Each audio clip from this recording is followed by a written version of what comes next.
As a female mortgage lender, helping hundreds of families yearly change their lives with a purchase or refinance loan, join me on She Means Business as I interview remarkable professional women who are redefining success and leadership. Get ready to be inspired. Welcome to She Means Business.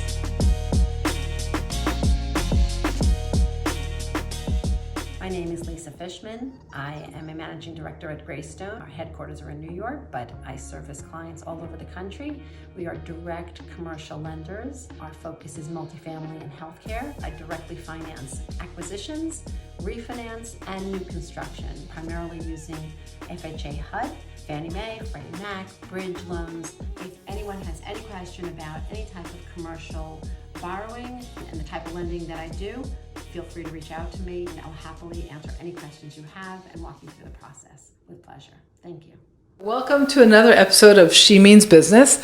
Today I have with me Lisa Fischman. Lisa is somebody that I've known for many, many years. I met her through my friend Dorit a long time ago. And we were having a conversation, it was a couple years ago, and then again this past year, and I was fascinated by what Lisa did. Lisa works for Greystone. I'm actually going to let Lisa speak and tell us what she does, what her title is, and what she does, because it's very interesting, and I thought we could all learn from Lisa, from her experiences. And Lisa, thank you for joining me. My pleasure. Thank you for inviting me. This is wonderful. Never been in a studio before, so thank you. Well, this is not really a studio. It's a conference room in my office, but it's set up with these things. It has a lot of wires on the table, so as far as I'm concerned, and there are big microphones. So Okay. this qualifies it for this location, this zip code. This is a studio. Because we want to make a studio. Oh, okay. Soundproof walls. Yeah, all that without all the glass, so the lighting could be a Right. little better. Yes, but we're not control. there yet. We're going to get Okay. there. Then we'll have hair and makeup. Of course. There you go. course. So what do? I work for Greystone. Greystone is a direct commercial lender. We've been in business about 36 years, owned and a single owner entity, Steve Rosenberg. And I've been at Greystone March 1st, it'll be 14 years. Oh, wow. That's great. And so what do I do there? I bring in business. We are all, those of us in our team were originators. My title is managing director. I manage my teams. Every deal has its own collection of analysts and underwriters and project managers. We do primarily, our group does multifamily and healthcare lending. As I said, we're direct lenders, so we're not brokers. So when clients come to me or I reach out to them at conferences or on the phone or just word of mouth referrals, which are wonderful, we will look at what type of loan will work best for them. Whether it's Fannie Mae, Freddie Mac, whether it's FHA HUD. If there's bridge required for an acquisition, we have our own bridge platform. So Greystone over the years has evolved and created more platforms to accommodate our clients because it is not a corporate board, because it's not a public company. We're able to be more flexible about creating platforms to accommodate. That's how Bridge really was created. The clients would complain that, well, I have to go to this bank for the acquisition, then I have to go to you for the permanent loan. Couldn't you guys, find a way? And so we found a way. And so we're able to help clients. I just want to just so people watching this who don't know exactly where we're talking about of lending. I'm a residential lender. I write mortgages, people buying single families to 4-family houses. We do have a couple of we have some platforms also for investments, a little bit larger than the 4-family home. But I know from when I'm talking to Lisa, your world's a lot different. I think you once told me that your lending starts almost at 100 million. It doesn't start at 100, but we can go up to 100. We can go up to, there is no ceiling on our lending. We can do in the low millions when it comes to construction loans and on refinance. So for a refinance, we could do, or an acquisition, it would be beneficial to the client. We can go down as far as 5-10 million. And I say that because I don't want the client to ever look back and say, the fixed cost to do a 35-year fully amortizing non-recourse loan has certain fixed costs. So when you look at those fixed costs, whether it's 5 million, 20 million, or 80 million, those numbers, some numbers don't change. I don't want the client to look back and say, this cost me a lot to get this loan.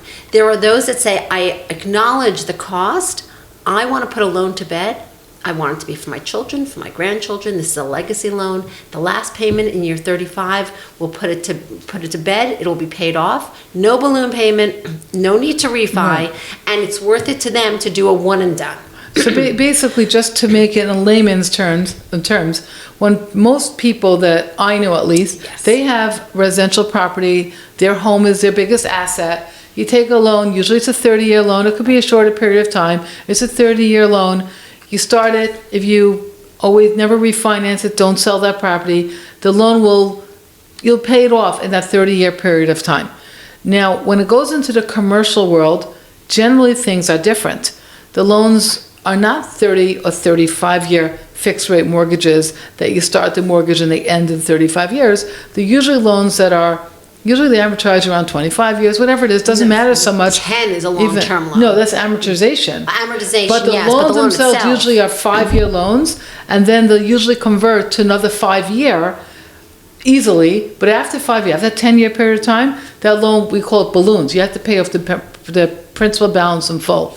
And that's what Lisa's talking about. Maybe those loans seemingly might be cheaper in the beginning, the get-go, but they're not long-term. And what she's saying is, on the loans that she's doing, that they're long-term loans, they go for 35 years, and she's just talking about the cost benefits, which I guess is something, if you were in that realm and needed that, Lisa could explain that to you more. But that's, I think, what you're kind of saying That's here. a very good explanation. So it's a one and done. It is, the interest rate is actually less for a HUD loan, for example, which we do a tremendous amount of, than a bank loan.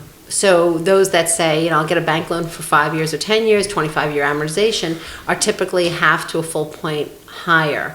And they often have recourse, Right. which means you need a collateral, whereas with HUD, you don't need I guess collateral. instead of getting, for the purposes of this podcast, to get specific on the type of properties, I'm sure there's certain properties that require that personal guarantee and certain types of properties that don't. I'm just saying, like, you wouldn't be doing a HUD loan on a 6-family house. We could.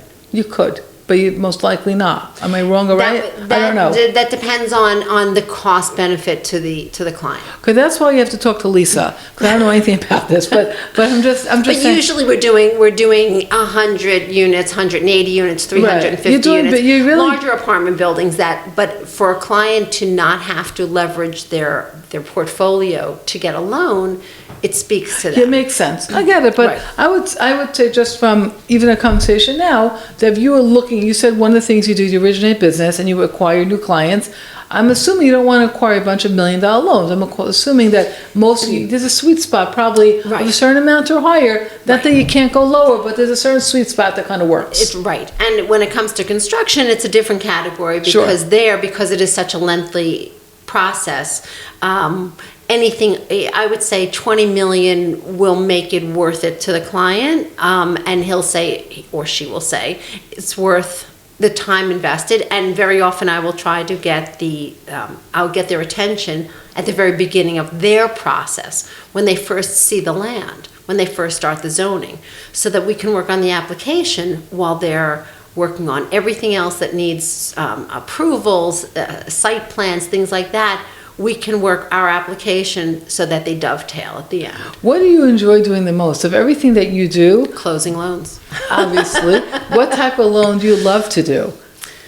I'd love to do any loan where the borrower, the client, is as committed as we are. And then the synergy is whether it's healthcare, whether it's a nursing home, an assisted living, an apartment building, new construction. When I feel that everybody around the table has their sleeves rolled up, it's as challenging as the process is. I know everybody has everyone else's back, and we're all coming to the table, leaning in, and it gets the client to where they need to be, and they're thrilled. How do you get into this kind of work? Like, how did you become By a accident. commercial? Like most people. Yeah, I also did by accident. Me too. By accident. So tell me, do you have a little story? Or? A very little story. A friend of mine had called me years ago, 15 years ago or so, and said, would any of your kids like to make phone calls for me? Just cold calling. And at the time I was switching gears, and I said, make it a full-time proposition, and we'll have a conversation. And he said, don't tease me. If you're serious, we'll meet and talk. And we did. Had some coffee at Dunkin' Donuts, and we hit it off. And he understood. I understood the parameters. I did not know the industry. This is not my first profession. They say not your first rodeo. No, not my first rodeo. Not my first rodeo. Third. But I think that the one thing I will see that I've seen is consistent. And my original career was in advertising on Madison Avenue, and then I was doing medical billing for facilities for professionals, and now finance and commercial real estate. The one consistent characteristic that is critical for any and all the industries is communication. As long as everybody understands, you will get to the next step that much faster. When there's clarity, you get your answers. So you became a dialer. I started as a dialer. Yes. Yes, a dialer. Yes. And note taker. And then you learn from there. That's what you springboarded you into what you do. And then just a couple of years later, he left the company, and he said, "You'll probably have to leave too." And the head of our group, Fred, said, big shoes to fill, but you can try if you'd like them. And so far, nobody's gotten hurt. So that's fabulous. That's fabulous. Now, this podcast is called She Means Business. How many women are in fill those type of shoes? Let's say in your company or industry wide. Like, what would you guess? I could tell you by a story. I do both healthcare and multifamily, and there's an amazing conference down in Miami called ECAP, which just happened this past week. It's the first year I haven't gone, but after about 2 years where the turnout was the first couple of years about 300, 400, 500 men, the first year had about 10 women. Okay. Some bankers, a lot of attorneys, a couple of OT, PT specialists, everyone in the industry. I think I was probably the only one from a commercial lender, but that we also had bankers who were women. And I spoke to the person who created the event, and I said, we need an event for the ladies of ECAP. And we worked together to create a bonding opportunity to empower everyone at the beginning of the conference. How do you walk into a room with 800, it's up to 1,000 now, about 950 men, 940 men, and feel that so-and-so we help each other, introduce each other to different people, and basically giving everyone a wingman or a wingwoman. That's great. That's really fabulous. That was wonderful. But it is more than less a man's world. Yeah. Okay. Do you encourage other women to get into this field? Do you think it's a good field for people? Anyone who is okay walking on a tightrope, is okay without a salary and is willing to be commission based. Anyone who speaks well, you're always learning. So I'm not nowhere near the best I can be, but anyone who is interested in being entrepreneurial, I guess, as you said it, there is an element of being an entrepreneur here, should certainly go into it. Anyone who has at the company who are holding other roles but would like to get into origination, I've spoken to, I've encouraged, I happily. If you had to start over again, what would you have done? Would you have done anything different? Had you started over again, would you have gotten to quicker? Would you have not done it so fast? Like in this industry, right? Yeah. I don't know. It's a good question. I think I would have perhaps been a little bit more aggressive versus thinking maybe I need to learn more. I think that's really the biggest, like just as a general rule, I think one of the things that hold a lot of salespeople back is that. I think we have like the paralysis analysis. You have to learn more, know more. You feel you can't sell until you know a little bit more. I want to be able to answer all the questions. And I've learned two things that I try to, I've learned to say or not say. One is, I have no problem getting back to you on that. I do the whole time. Let me find, and I don't want to, but what nobody's expected, and what I have learned from the industry and any industry, and people that have been interviewed on other podcasts that I've been on, and I've met them in person, and everybody has a vulnerability. Everybody, they're sharp on with the microphone, and they're sharp when you see them presenting, and as they should be. But everybody's a human being, and it's okay when you tell a client, I need to confirm that. Let me get back to you. And until you know enough to feel comfortable saying that, there's a learning curve. And so Right. I never wanted to go, and I've seen other people, won't say male or female, but I've seen other people know very little and walk in and. It's so interesting you said that to me. I had this experience this past weekend. I had somebody over for the weekend, and I went to visit with a realtor, a neighbor of mine, with this woman who was with me, and she said her daughter's 12 years old, and we said, what does your daughter want to do when she grows up? We had this conversation with her daughter. She has to think about high schools in a year or so, Right. and I said, which high school do you pick? So she gave me a name of 3 high schools.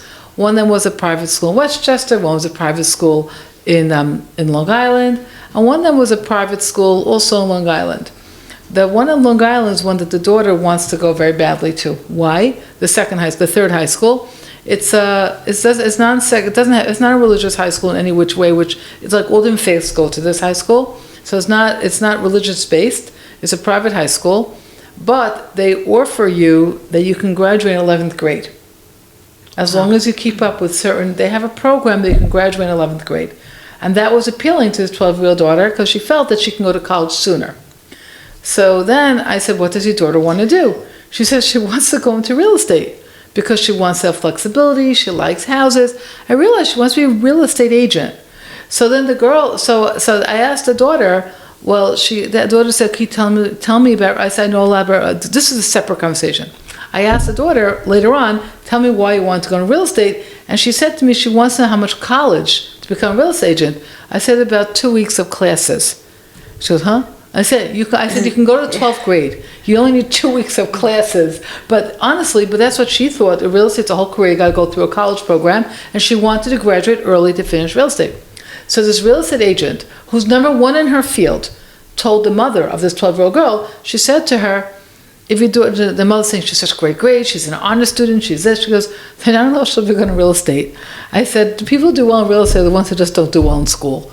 But they become street smart. Because if she really is that smart and does an honor student, maybe she wants to do something and needs a college degree. But you gotta really Own the commercial buildings. Yeah. Own the commercial buildings. Yeah, she's just saying not that you can't have a college degree to go into real estate, obviously.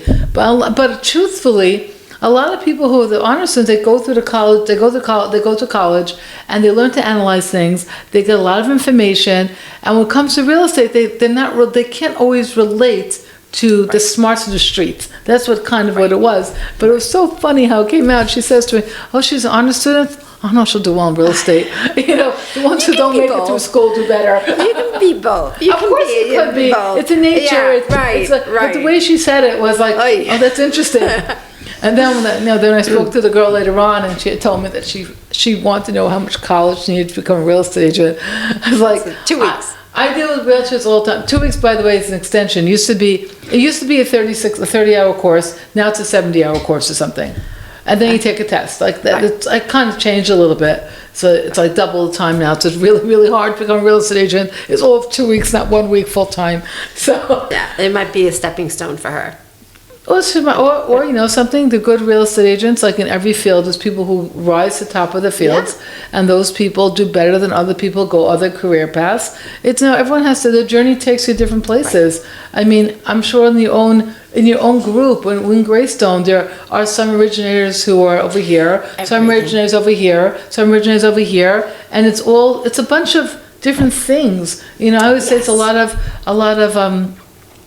there's a lot that goes into success. Yes. You know, I feel from in my business, which is similar to yours. I fell into it by chance too, but it's similar to mine. But the same way, like this, I believe that you take away anxiety from people by answering questions. I believe in intense communication.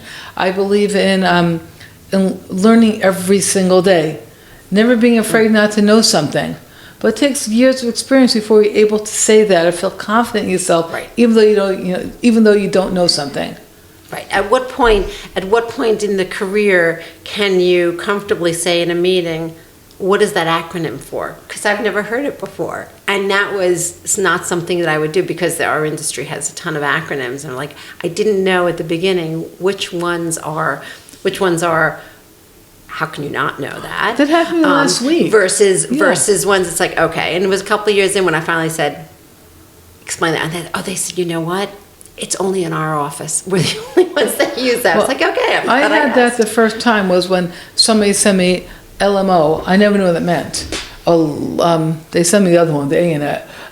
The one with laugh out loud or something. Right. Or SMH shaking my head, I think it is. These texting acronyms. Right. I didn't know what they meant. I tried to break my head. I was like, what are you saying? You had to learn it. But going back to business, I had that happen to me just last week. Somebody starts telling me about something as if I should know all about it. I said, can I just stop you for a second? I never heard of that. What are you talking about? And very often they will say, I always do this. I start my conversation in the middle of my thought process.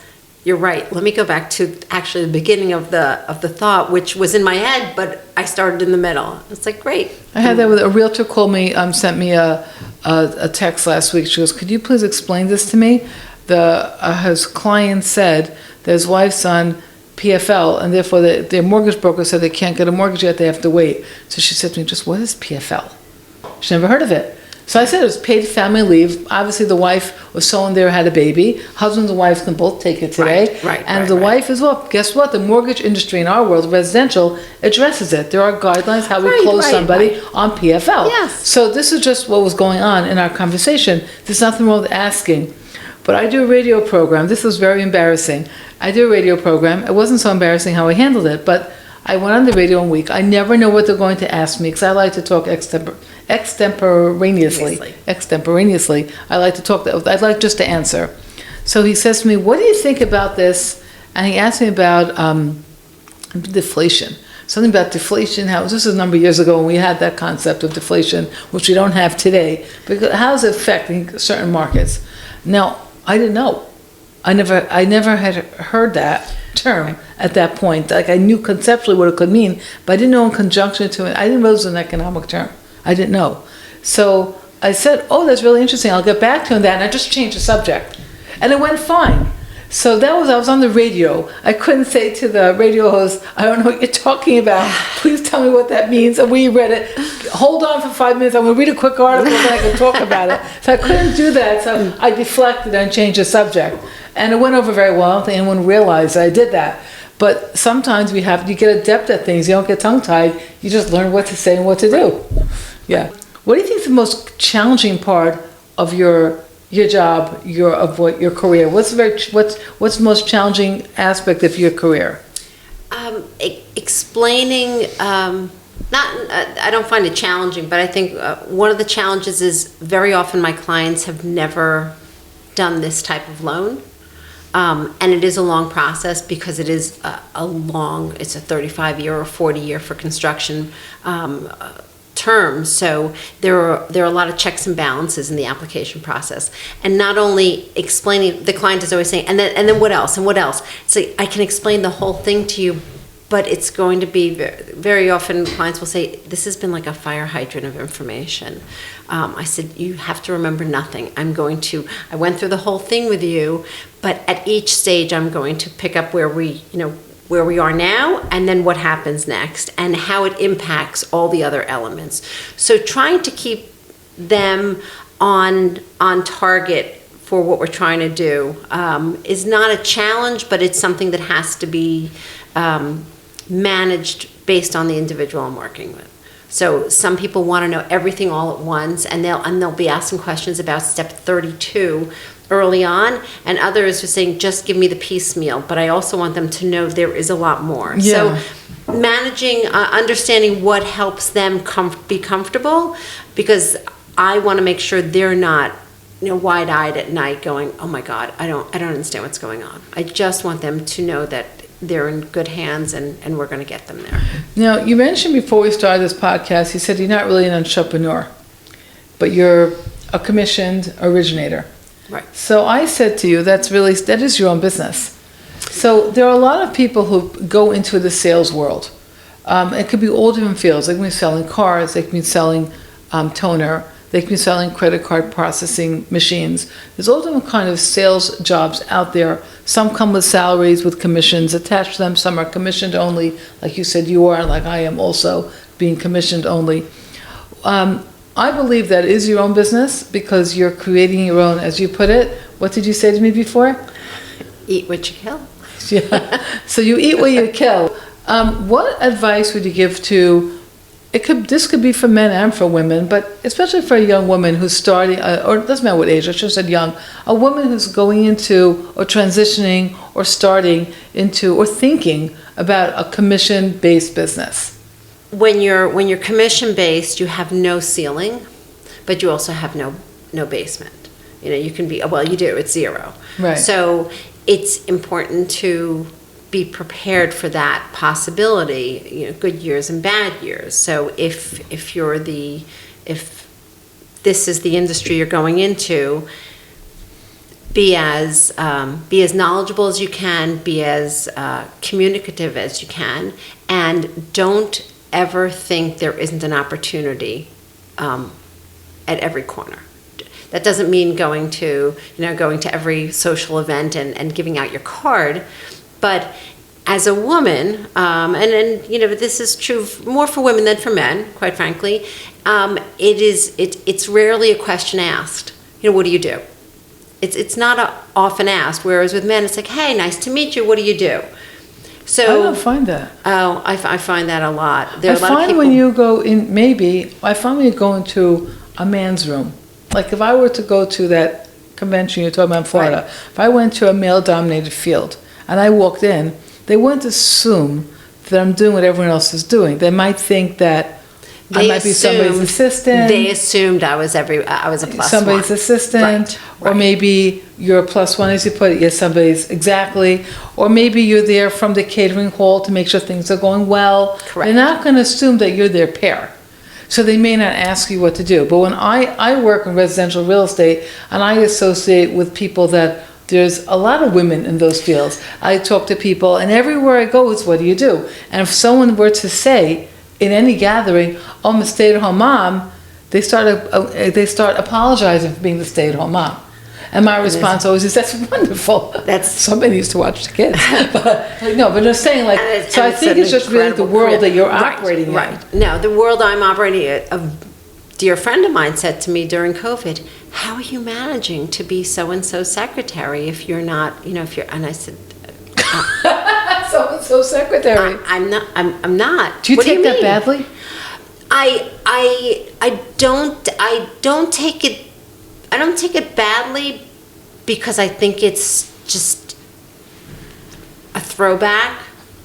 It's, you watch the Mad Men and all the 50s and 60s. It's it's just a knee jerk, and depending on the generation, depending on the age or the mindset of the person, they don't mean it badly. They just assume. Yeah. But rarely will they assume a man is in that role. So I had to say, no, it's not the case. And so that's yeah, I've got to kind of speak to Mr. Zylingold. I've got that. Yeah. I pick up the phone. That's a whole separate podcast because we could probably both, write a book of the stories. I was once asked by an attorney at a closing, one of my closings, and he said the seller's attorney wants to know your marital status. Oh yeah. And I said to my attorney, I said, I'll answer that question as soon as you tell me how many times you've been asked that question when your client's been a man. And he said, I didn't even think about that. You're right. He should never. I said, I think it's actually illegal. Well, just going to that question, I know it's a little bit off on a tangent. I got a ticket in Wesley Hills. I was walking in the morning, 5:30 in the morning, and I got pulled over. They said that my inspection was, my insurance was lapsed. I know I'm paying my insurance every month. My insurance should never have been lapsed. They told me my car is not insured currently. They have to tow my car. And I was like, okay, it was 5:30 in the morning. This is what happened. I'm always looking for the bright side. I was in Wesley Hills, the neighborhood I knew. It was nice weather outside. I was meeting a friend at that location to take a walk. So we took the walk anyway, and she drove me home, and they towed my car. In the courses going on, they asked me my religion and my marital status. The policewoman asked me this.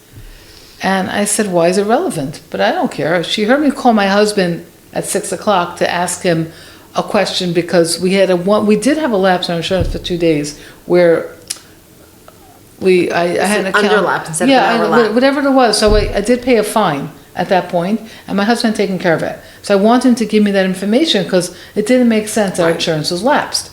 So anyway, they towed the car. And as I said, it was 5:30 in the morning. My friend met me. We took our walk. I got home on time. It really didn't mess up my day in any which way. I would have been very annoyed if it was like 9 to 10 o'clock in the morning. Oh, and also I told the police, when I do your paperwork, I'm going to be here. I walked while she did it. It wasn't like any problem. So later on, I just called the police department. And I asked them the normal question to ask, your religion and your marital status. And what they told me was, when you drive a car that's not insured, it really could be like a felony or misdemeanor. And this is instead of doing an arrest, they have to have certain questions. They don't arrest people. I could have gone to jail for that. Anyway, so instead of arresting me and taking me down to the police station, they have certain questions they ask. And that's like the police woman or man makes a determination. I look like I'm a threat. And the person's not a threat. Okay. They have certain questions they ask. And that was that. I first didn't understand it. Okay. And everyone I talked to said, what? That's insane. So that's a gift, actually. Yeah, so I don't Yes. know why they picked those two questions to ask. Interesting. But Okay. those are the two. They asked my name, where I live, and my marital status, and my religion. Wow. And I thought that it was pretty obvious, my religion, so I didn't mind telling them. And they heard me talk to my husband. Like, I wasn't telling them information they wouldn't have known anyway. But I was bothered by it at the time. Everything, I went to court, and I was able to show I had insurance. And I thought there was a glitch in their system. And they dismissed it. So the end of the story was we took care of the insurance situation. Everything worked out. And that was that. No, in my case, it was purely the seller making sure, can a woman really afford this on her own? And what is her marital status? That's crazy. I said, I'm not answering the question. That's crazy. It's not their seller's problem. If I get to the closing, I get to the closing. Okay. So the question was, what advice to someone's starting out? You have to understand the industry you're going into, and you have to take every opportunity to put yourself out there and be receptive. Listen is the best advice. When you listen to people, you will find out what you can do to help them. When you listen to people, you'll find out what their pain points are. What is bothering them? What can you do to alleviate a pressure they have in their business? And if whatever industry you're going into, that is where you will be the kid gloves to protect them and to guide them. And the one thing that I do with my clients, I have clients that I closed deals for 5, 6, 7 years ago, and they still have a problem, not still have a problem. If they have any issues that come up, they can call in their servicer, which is our company has a service, the asset manager. Lisa, what should we do? Who do I talk to? You're the go-to. We've got your number. You solve our problems, no matter what the industry is. So it's good to have that mantle on as being able to. I want you to be able to do your job, so-and-so client. So let me alleviate whatever it is I'm selling, whatever it is I'm providing, the service I'm providing. I'm not just giving you copy paper. I'm giving you what you need, a toner supplier. I'll get that for you. That is the added. What is your added value? So basically just saying that if you go into any kind of field like this, the deal's not over when the sale closes. I once had a real estate agent, I deal around that world. She told me that her Rolodex is what keeps her going. She said she tells everyone, you need anybody, call me. You need a plumber, call me. You need a floor scraper, call me. You have a problem with your septic tank, call me. If you need some roof, call me. That she's a go-to. She wants people to know that she has a Rolodex, and they should always call her anytime down the road. You said you were with Greystone for 14 years, and you also said that you started like 15 or so years ago with being the dialer, okay? So you said it also wasn't your first career. Did you grow this business with young children, or you grew them when your children were older? Because that's also, a lot of people start the businesses when they have young children, they have those challenges. And then you have the older children, like teenage children. I know you have children, so I know that you have the teenage children, there's a challenges there. Yes. And then, as they leave the house, there's other aspects of being a mother of children. Yes. So did you start the business with younger ones at home? Like, how did you juggle? Like, those are the kind of questions that a lot of people ask me about, starting a sales business, like, and the challenges. And How did you get to where you are now? Yeah, At what all point that. did you Yeah. hit go? I'll tell you just from me that the one thing that I have children who've become adults, nobody wants to go into the sales field. And the reason why was they saw their mother not available when they wanted me to be available. But what I boiled it down to was I didn't have set hours. All my kids wanted something that started and finished. My day never doesn't finish. I have to choose not to work, but my day never finishes. And they all wanted something that started and finished. So one became a nurse, one became a teacher, one became an OT, but they became things that start and finish. That was very important to them. And my son, who became an attorney, also is very careful in the type of attorney field he went into, because he doesn't want to be on the phone all night either. So that was what my kids learned from me, which is pretty sad. It's a pendulum. It's a pendulum swing. It's sad of what Now, you know what? But then you'll see possibly your grandchildren will say, I want to go into an industry where I can make my own hours. So I don't want the fixed hours that my parent has. I want to know that if I need to leave for a school play for my child, I can do that and then work late at night. So each type of industry has its pros and cons. There are also people who want to piggyback on that. I think that I have a child or two who went to a entrepreneurial type field too, because what they recognized was that there's no ceiling. Right. That's the part Yes. that's really fabulous. And by the way, if I can just be a little political here, I think the biggest American lie is college, because they teach you everything has a ceiling. So if you want to go into a field, they need a college degree, go for it. College degree means to get your degree. But if you're going to go into other type of fields, like sales fields, take some courses in just courses you can take. There's lots of books to read. You should not be learned or be learned. But it doesn't mean you have to go through the college experience. True. That's all I meant. And you have to have a certain personality to be willing to walk the tightrope, which is what I said. There's no net underneath you. So how did you do it? I just inhaled, and I didn't exhale yet. It's we'll find a way, and thankfully, it has worked out very well. And did your previous careers, were you flexible with your timing? Like, how to work with your family? Okay, question. So I was in the advertising field on Madison Avenue. I worked at JWT, which was J. Walter Thompson, like JWT now, until I had. This is someone who doesn't have time to go shopping, doesn't have time to look at advertising agencies. I don't know anything about that. So my clients at the time, before I had children, Pepsi, Kodak, Warner Lambert, Lubriderm, American Red Cross, not International Red Cross, American Red Cross, and companies of that level. Yeah. So I left that industry because that was a salaried industry, and there was no 9 to 5.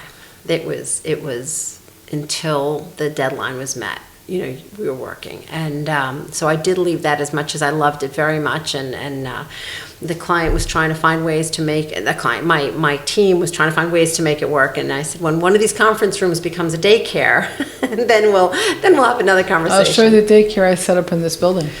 Well, this was in Midtown, so it was not so easy to say, how's about. And then I kept myself busy when my children were younger. I worked from home, but I did medical billing, so I had a home office. So this way, I was always there for them, but I was able to work, and then I was able to work night hours, day hours, when they were in school. Whatever worked for you. Right, whatever worked to get it done, and so that worked very well, and I was very grateful to be able to be home when the kids got home, and it wasn't until I didn't transition into this field. My youngest was just about graduating high school, Okay. High school, no, high school, the first couple of years I was at Greystone, I was still on relatively controlled hours because I wasn't originating at that point. So I was able to get her from the bus. And when high school, the bus came up from New Jersey, and I tried to, when I started traveling, I tried to travel as minimally as necessary. I would leave at 5 in the morning and try to be back by midnight, maybe, once or twice an overnight, but really, really with limited. Or I just skipped it completely. Right. So That's the choices we make. So it's very, very interesting. I think that it's one thing I picked up a little bit interesting about what you do is like you really travel in big leagues. Well, because you're doing big buildings, important people with money, people with stature, people that have something. But you started your career in the big leagues with Pepsi, with those big companies.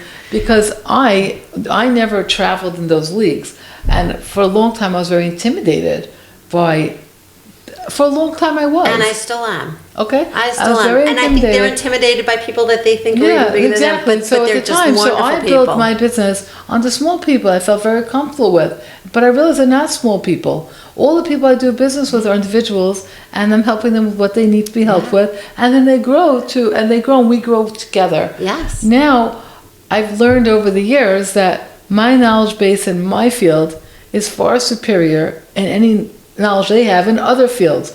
So I deal with people that have very high net worth. I deal with people who sometimes own hedge funds. I deal with all different types of people, and I still love dealing with the simple family, or the family doesn't, And whether it's regardless of where they are on the scale, you are alleviating them of a headache at that point in time. You're getting them what they need to move into that house so that they can continue taking care of their children, running the hedge fund, buying another corporation, doing their mergers and acquisitions, whatever it is, going to court as an attorney, whatever it is, you're managing something so that they don't have, like I said, to anyone who's in the entrepreneurial, potentially moving into that, what pain points can you take away from them within your scope of specialty to let them do their 9 to 5? 100%. So just for the final question, what is your long-term vision for Lisa Fischman? How much time do you have? There's never a point in time where I could say, I think I'm going to take some time off, because I'm always in the middle of a deal with a client, and I don't want to break the timing that we're on and the scheduling. So I want to make sure everything gets to completion and everybody's pleased with the result and more pleased than they expected. My short-term goal or long-term or forward-looking goal would be to just be able to take a little bit of time off here and there and breathe and spend time with my children and my grandchildren, wherever it is, wherever we can take them, wherever we can go, or even just at home, and looking forward to a beautiful summer. So little things. That's little great. things. Okay, Lisa, thank you so much for joining. This is really good. Thank you so much. My pleasure. Thank you. Okay.